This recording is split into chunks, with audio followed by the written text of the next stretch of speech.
Os BRICS, juntos, representam mais da metade da população deste planeta, enquanto o G7 mal chega a 10% da população mundial. Esses números são muito, muito difíceis de superar. Se você considerar os 5 anos em que um deles cresce significativamente mais rápido que o outro, quero lembrar, a Alemanha está em recessão, o Reino Unido está se mantendo por um fio, e os Estados Unidos se sentem melhor do que todos eles, porque tem um crescimento de 2,5%. A China tem 5% e a Índia tem 7%. Não há competição aqui. O tempo tem estado ao lado deles, e só fica mais favorável à medida que falo. É com isso que eles estão lidando. Eles sabem disso. O povo dos Estados Unidos também sabe.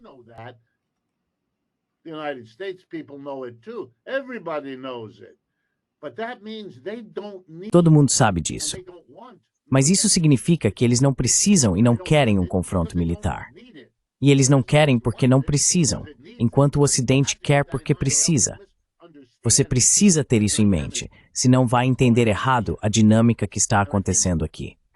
E eu acho que, no fundo, estamos diante de uma situação muito, muito perigosa. Deixe-me encerrar meus comentários com isso. Os Estados Unidos mantêm cerca de 700 bases militares ao redor do mundo. Rússia e China não têm nada parecido. A China lista uma, e eu não sei quantas a Rússia lista, mas é insignificante. Ok, o que isso significa? Bem, deixe-me dar um segundo exemplo.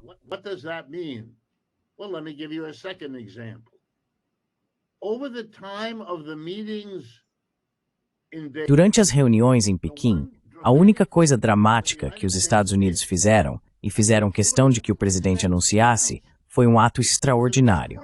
Um barco, um pequeno barco com alguns motores de popa, estava navegando em águas a 1.600 quilômetros dos Estados Unidos.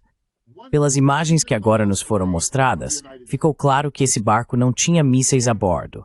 Ele não teria como transportá-los. Era pequeno demais. Estava navegando entre a Venezuela e Trinidad, que ficam a uma curta distância uma da outra. Esses países são separados por 16 ou 19 quilômetros de água.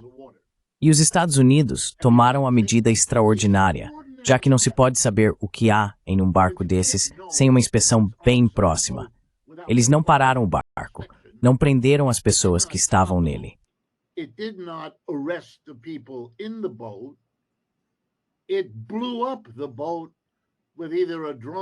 Explodiu o barco com um drone ou um míssil, matando, de acordo com o governo dos Estados Unidos, 11 pessoas que estavam dentro ou sobre o barco.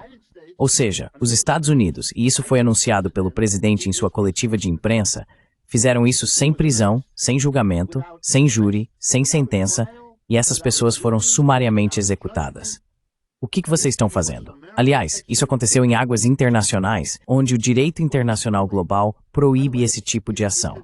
Os Estados Unidos não estão em guerra com a Venezuela. Ou, se estão, ninguém declarou, nem os venezuelanos, nem os americanos. O Congresso não votou por isso, e o presidente não declarou.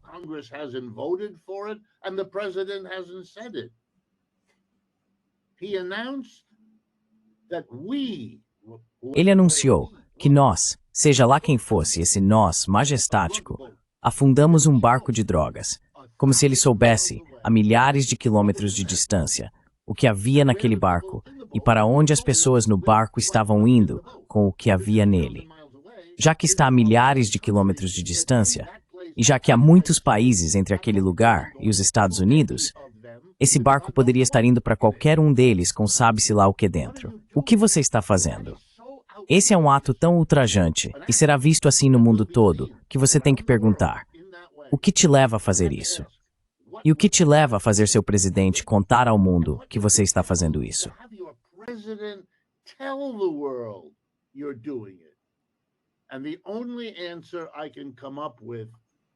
E a única resposta que consigo encontrar é que no curto prazo é muito importante tirar os holofotes do caso Epstein, que ameaça o Sr. Trump. E a longo prazo, isso reforça a ideia de que a ação militar é a única alternativa que nos resta. E agora, finalmente no Afeganistão, os Estados Unidos começaram, se entendi corretamente, a usar drones.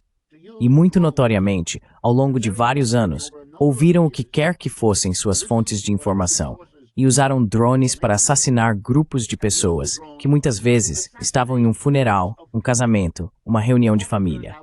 Ok, se você continua fazendo isso, e isso é equivalente ao que foi feito com aquele barco, você está ensinando as pessoas, seja quem for que você faça isso, a ficarem profundamente irritadas, amarguradas e temerosas.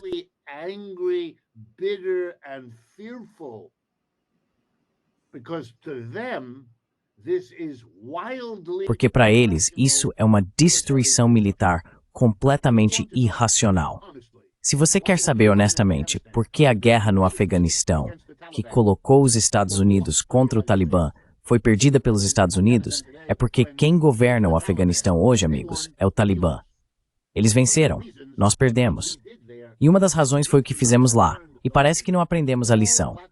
Toda a América Latina agora pode se perguntar, é possível enviar um barco com qualquer coisa para qualquer lugar no Mar do Caribe, por exemplo? Ou você está arriscando desagradar os Estados Unidos, que estão dispostos a ser júri, juiz, promotor e executor ao mesmo tempo, instantaneamente, quando obviamente não há nenhuma ameaça iminente a qualquer americano em lugar algum?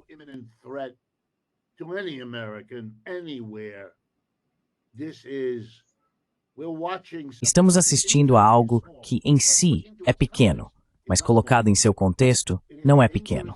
É um sinal perigoso de uma dependência da ação militar, porque nada mais funciona para lidar com o seu problema. Perdemos a Índia. O presidente, que sugere ser um grande líder por causa de suas tarifas, faz isso justamente enquanto vemos os BRICS se organizando para permitir que dezenas de países reduzam ou eliminem os danos que sentem que as tarifas lhes causaram.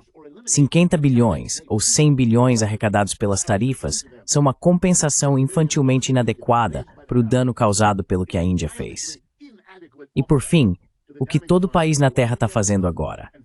Toda empresa envolvida no comércio internacional está fazendo agora.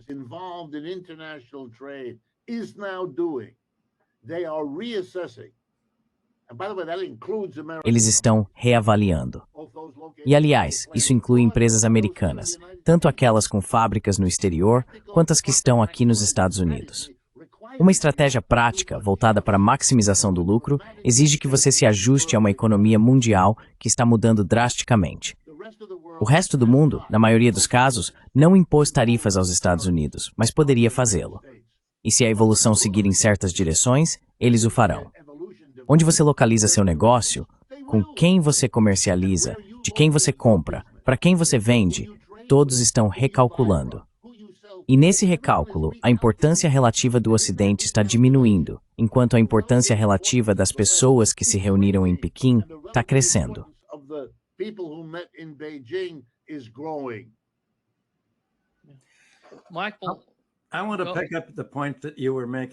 Michael, quero retomar o ponto que você estava levantando sobre o ataque à Venezuela, o barco.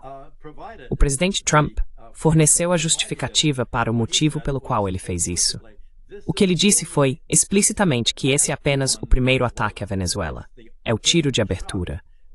E tem havido uma discussão, como você sabe, nas últimas semanas, sobre os planos dos Estados Unidos de invadir a Venezuela, porque de fato ela representa uma ameaça para os Estados Unidos. E é preciso entender qual é essa ameaça.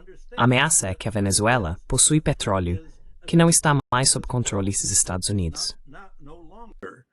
Directly controlled by the United States. Control of the world oil supply, at least control. O controle do suprimento mundial de petróleo, ou pelo menos do suprimento de petróleo para os países satélites ocidentais, é fundamental para o controle diplomático americano sobre suas economias, porque é esse controle exercido pelas 8 irmãs, as grandes companhias petrolíferas americanas, britânicas e holandesas juntas, que permite aos Estados Unidos impor sanções.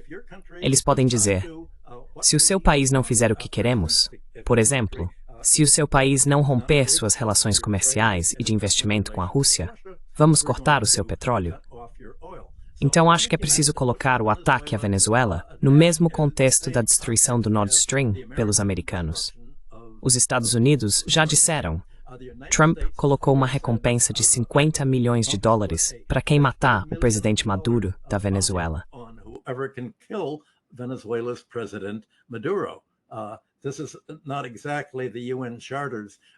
Isso não está exatamente de acordo com a regra da Carta da ONU sobre não interferir nos assuntos internos de outros países. Os Estados Unidos já confiscaram os ativos da Venezuela.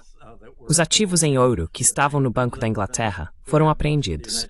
Os Estados Unidos também assumiram o controle das participações da Venezuela em redes de distribuição e postos de gasolina nos Estados Unidos. Os Estados Unidos querem o petróleo venezuelano porque é uma quantidade enorme de petróleo. E os Estados Unidos têm buscado controlar esse petróleo há um século. É por isso que suas refinarias não estão na Venezuela, mas em Trinidad, porque isso é separado da Venezuela. Os Estados Unidos sempre quiseram ter a capacidade de pressionar a Venezuela dizendo, bem, você pode ter o petróleo, mas quem vai refiná-lo?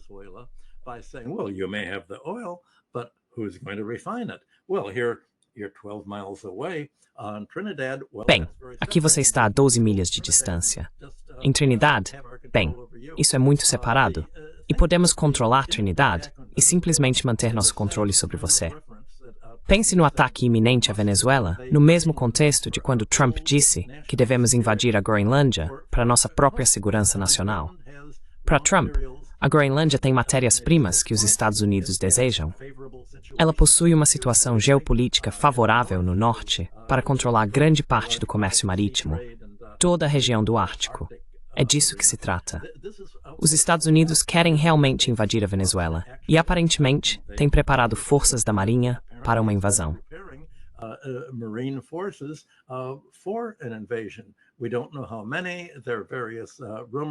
Nós não sabemos quantos.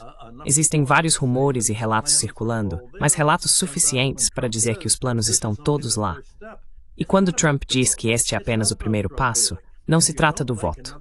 Não se trata de tráfico de drogas. Se você não gosta de outro país, se você não gosta de socialismo, qual é a tradução americana de socialismo? Tráfico de drogas, terrorismo. Eles são acusados disso. Novamente, a única coisa sobre a qual os Estados Unidos não podem falar, enquanto são forçados ao imperialismo neocolonial, conquistar a Venezuela, conquistar a Groenlândia, assim como Inglaterra, França e Alemanha conquistaram partes da África. De repente, somos jogados de volta na história, 150 anos depois disso.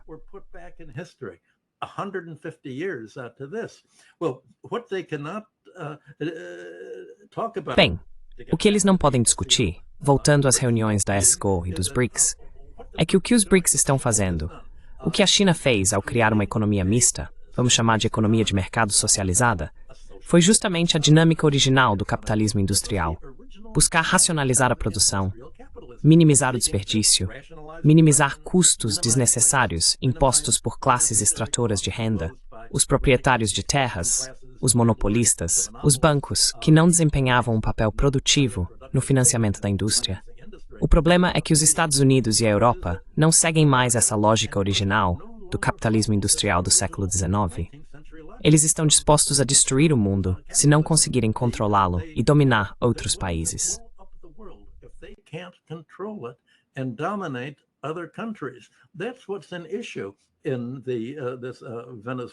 É isso que está em questão nesse ataque ao barco venezuelano. Mais uma vez, isso foi mostrado repetidas vezes na televisão aberta, a explosão do barco. Então talvez o título deste programa devesse ser Barbárie em estágio final. Esse termo tem sido usado em grande parte da internet, inclusive por convidados do seu programa, Nima, como Alastair Crooke e outros. É barbárie em estágio final e a disposição de atacar outros países que os Estados Unidos e a OTAN não conseguem controlar. Esse é o contexto que a Ásia, os BRICS e outros países estão acompanhando para dizer, vamos analisar onde a economia dos Estados Unidos e as economias europeias erraram.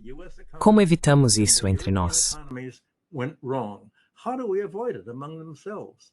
How do we create trade among ourselves? Como criamos comércio entre nós, investimento entre nós e relações monetárias entre nós, que não levem ao tipo de financiarização que destruiu as economias ocidentais, já que elas fizeram um longo desvio do capitalismo industrial para o capitalismo financeiro e a polarização financeira, polarizando as economias entre credores e devedores e impondo toda uma sobrecarga de serviço da dívida, renda da terra e monopólios crescentes. Esse é o modelo ocidental. E o que os BRICS estão discutindo é como evitamos tudo isso. Eles estão reinventando a roda que Grã-Bretanha, Alemanha, França e Estados Unidos desenvolveram em seus impulsos industriais no início do século XIX. Bem, é isso que não pode ser discutido. Well, that's what can't be discussed. So instead of spelling it out by saying, Então, em vez de explicitar dizendo, bem, não somos mais países capitalistas industriais, estamos nos desindustrializando, e assim, a única maneira de controlarmos outros países é agarrá-los pela força militar. Seja o petróleo venezuelano, a Groenlândia ou as terras raras da Ucrânia, eles simplesmente os chamam de traficantes de drogas, beligerantes, malignos. Essa demonização de outros países, como se países que você não consegue controlar fossem traficantes de drogas, ou fossem etnicamente inferiores, se forem eslavos e você for ucraniano, ou se forem hispânicos e você for do governo americano, republicano, toda essa demonização serve para evitar falar sobre o que essa divisão mundial que estamos vendo tomar forma na última semana realmente significa.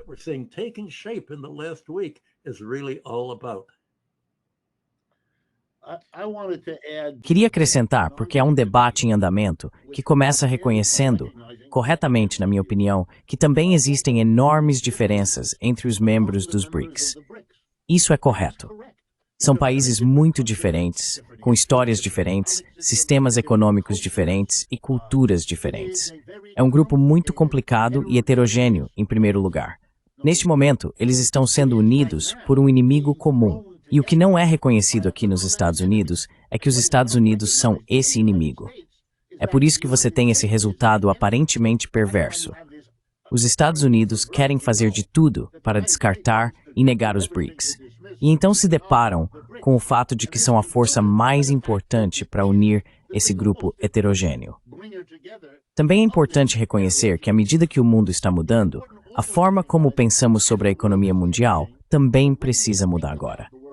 Economy has to also change now. The 20th century set up the issue. O século XX apresentou a questão como se fosse uma grande luta histórica entre o sistema capitalista e o sistema socialista, UER, etc. As questões levantadas pelo conflito entre capitalismo e socialismo ainda estão em pauta. Elas não foram resolvidas, nem no Ocidente, nem no Oriente. Elas ainda terão seu papel. No momento, porém, são secundárias, porque a questão central que motiva os atores e os assuntos mundiais é essa ruptura entre a dominação do Ocidente e a ascensão do Oriente, o declínio do G7, a ascensão dos BRICS. E é perfeitamente apropriado pensarmos nessa dinâmica, não porque ela substitua ou torne irrelevante a luta entre capitalismo e socialismo.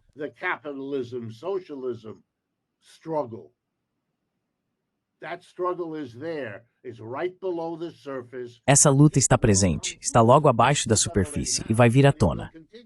Já aparece agora, mas continuará em um país ou outro, em uma região ou outra, em um grupo de trabalhadores em greve, em uma fábrica, em qualquer país dos BRICS atualmente. Eles não superaram essas contradições. Alguns de seus entusiastas podem dizer que sim, mas isso é ingênuo. Veja, as pessoas que fizeram a transição do feudalismo para o capitalismo, por exemplo, na França, Robespierre, Danton, todos eles adoravam sobre liberdade, igualdade, fraternidade e a luta do povo. Eles acreditavam que ao trazer o capitalismo, você teria liberdade, igualdade, fraternidade e, acrescentando a contribuição da Revolução Americana, democracia.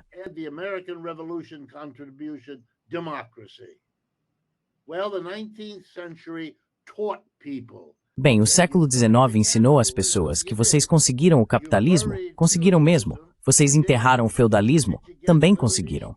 Mas vocês conquistaram liberdade, igualdade, fraternidade e democracia? De jeito nenhum. E quem destacou isso de forma mais poderosa no século XIX do que qualquer outra pessoa? Karl Marx. Essa é a contribuição dele. Ele amava liberdade, igualdade, fraternidade e democracia, as revoluções francesa e americana. Ele disse isso várias e várias vezes. Mas ele afirmou que o capitalismo é o próprio obstáculo para alcançar isso. E essa foi sua outra grande contribuição. Não é algo externo, é interno. It's not external, it's internal. Well, we have every right to say, and I would argue, Bem, temos todo o direito de dizer, e eu argumentaria, que o BRICS é uma ruptura imensamente importante no capitalismo ocidental, desafiando todas as pessoas que o lideraram, ou como Michael diz, desafiando toda a lógica e ideologia do capitalismo do século XIX e XX. Portanto, é algo, sabe, de uma importância indescritível, mas isso não remove, apaga ou deixa para trás aquelas outras questões. Apenas nos ensina que, embora possamos ter pensado que a questão do século XX era capitalismo versus socialismo, muitas outras coisas estavam acontecendo, e agora essas vieram à tona, empurrando para longe, para segundo plano, aquelas outras questões, mas elas não estão resolvidas. No futuro, veremos que essas questões continuam na mesa. E isso acontecerá na China e em todos os outros lugares também. They will be doing that in China and everywhere else as well.